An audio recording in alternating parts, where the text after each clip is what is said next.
It's about me wanting you to be in a position where you can perform your own personal magnificence on a daily basis because you're free. You're moving from fear to freedom. One of the lovely things that we have here at WD-40 is we don't make mistakes, we have learning moments. Why? Because a learning moment is a positive or negative outcome of any situation that can be openly and freely shared with one objective: to help us become better, to help us tomorrow step into the new version of our best self. Because we have the opportunity every day to step into the new version of our best self. And I think that's what's wonderful. And then out of that comes the only thing we ever have in life, which is memories. At the end of the day, the only thing we'll ever have left is a memory. Everything material will be gone. So our job is to create positive, lasting memories. I want you to leave here today with a positive, lasting memory.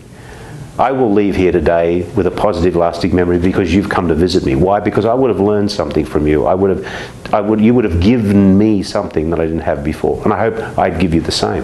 And it's the same in business. That's really what it's about. The reason people leave organizations is because they feel they don't belong. I love Maslow's hierarchy. Safety, security, survival. The next one is belonging, and companies forget that. How many parties have you left or social functions have you left because you didn't feel like you belonged? How many relationships have broken because the one party didn't feel like they belong? So what we've got to do through care, candor, accountability, responsibility, respect, learning and teaching is in an organization, create this organization where people truly feel like they belong.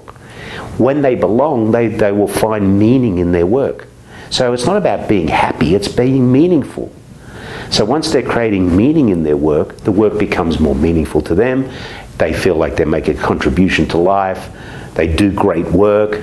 You celebrate that, you have fun, and organizations grow. It's simple. When you talk about the learning moment is taking away the fear of failure. The biggest demotivator we have in life is fear. When we're afraid to do something. So when people are afraid, they absolutely cut down their opportunity to be creative. The learning moment is about taking that fear away so that people can share in an open and honest way. Now, the learning moment it's a bit like some people talk about servant leadership. Servant leadership is not about the prisoners running the prison. The learning moment is not about being soft. You have to be tough-minded and tender-hearted. The genius is in the end.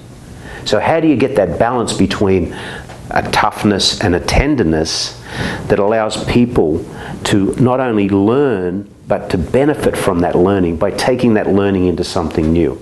So it's not about sugarcoating anything. It's about having the conversation. The learning moment is either negative or positive. Either side. We talk about positive learning moments. When we talk about positive learning moments, we're wanting to share that with people. Hey, this is what I learned and this is what it did for me. Now, you may want to try that as well. Here's a negative learning moment. This is what I learned and this is what didn't quite go the right way. You may want to look at it a different way.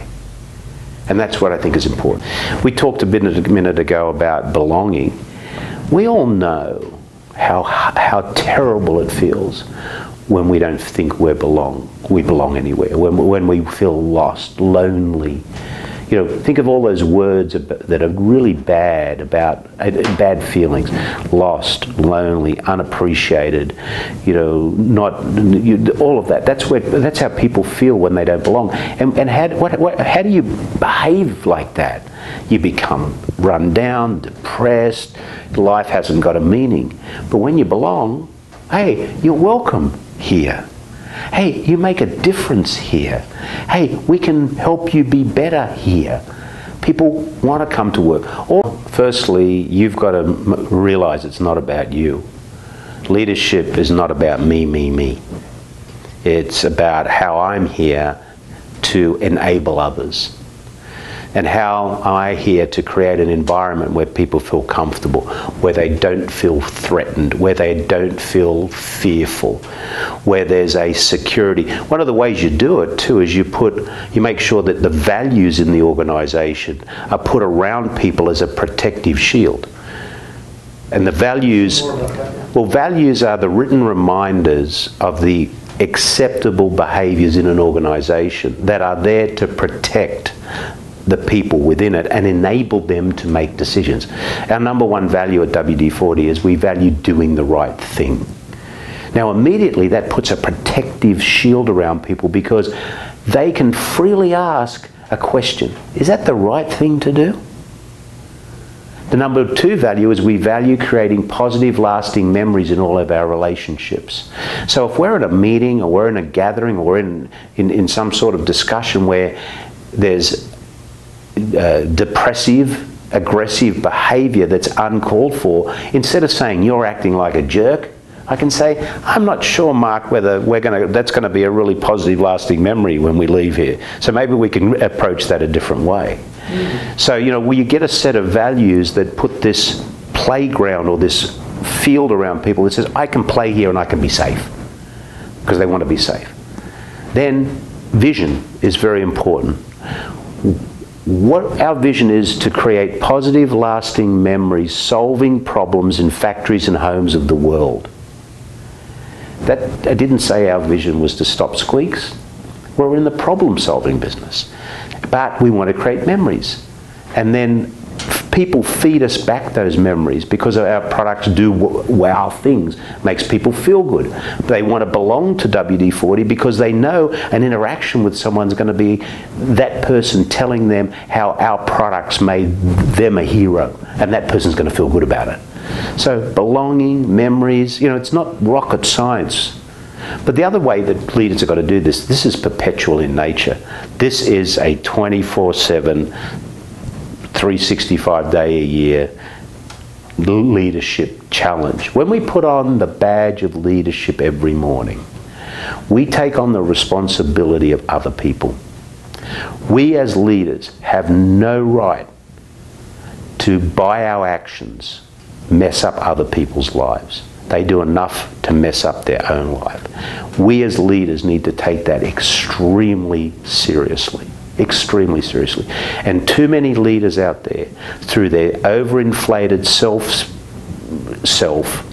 their ego, who are driven by short-term goals instead of long-term thinking, make decisions that hurt people every day. No right to do it. As I shared with you before, the Dalai Lama says our purpose in life is to make people happy. If we can't make them happy, at least don't hurt them. Our purpose as a leader is to help people engage and enable, not to hurt them. We want to apply to their positive, not their negative. It's just not right to put yourself in front of others for your own personal benefit and leaving them on the sideline. It's just not right. You know, particularly, you know, we're a public company, and certainly we have to create positive, lasting memories for our shareholders. Interestingly enough, if you look at our track record over the last 17 years, we've got a pretty enviable growth rate and profit return. We didn't do that by leaving people on the sideline. We did it by creating an environment where we allowed people to perform their own personal magnificence on a daily basis. But I just hate I don't like the word hate, but I really don't like self-centered leaders who obviously do things just to benefit themselves. Well, we've got to put ourselves aside when it comes to that. And in the end, we'll benefit. I think the most reason that people get out of step with each other is at the beginning they haven't confirmed what an A looks like. What do you expect from me and what do I expect from you? Can we come to agreement? So the first part of anything is, well, let's get to an agreement. What do we want from each other?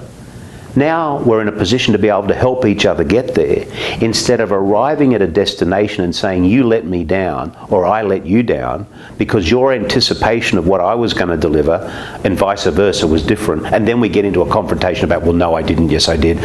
So if you start off at the beginning confirming what the outcome is that's going to benefit or we're both going to agree with, and then we both work towards it. So what does an A look like? Now what do I have to do to help you get that A? Or what does my A look like to you, and what do you have to do to help me get that A? So it's all about identifying the A. And I love 3 words so much. I don't know. I think they're the most powerful words that we can use as leaders, to say, I don't know. Tell me what you know. Suddenly, these barriers come down, fear goes away, conversation happens, dialogue, learning, and eventually we come towards a position that we both then say we think we agree on. So I think someone who's a know-it-all, they're losing so much. I love telling people I don't know. It's amazing how much I learn. I don't know, tell me what you know. Not knowing is not a reflection on your intelligence. It's really an acknowledgement of your curiosity. There's a difference between not knowing and not admitting and not asking. I've always been really inquisitive, and I find myself today questioning myself deeper about things I think I believe more about, because I want to make sure I'm not biased in my thinking. You know, we get confirmation bias, and I think as leaders we've got to check that all the time. I love the saying, be wary of advice from people who don't have to deal with the consequences. So that's always challenging. Why? Now that doesn't mean confrontation, but it means I just want to know. So I think one of the leadership attributes is you've got to be very curious. Not necessarily confrontation, but you've got to be curious. You don't have to disagree, but poke at things a little bit. I love that saying, can I poke at that a little bit? Which translates a lot better than I don't believe what you're saying. When I started executing more and more of this care, candor, accountability, responsibility, learning, teaching, respect and fun, I doubted a little bit at the beginning whether it would deliver the results. But I had in my gut, through my life growing up so far and some of the things, I thought if you could stick this out, it could work. I'm now totally convinced, and the record is written. So I think, my gift can be going and saying, hey, you've got to stick with it. If you get these few basic principles of care, candor, accountability, responsibility, learning, teaching, respect and fun right, then if you stick with it, you will be successful. So I can just say it's consistency, persistency, never give up. At the bottom of my emails, I don't know if you've ever read it, it says, believe in yourself, never give up, take one day at a time. We all have something significant yet to do.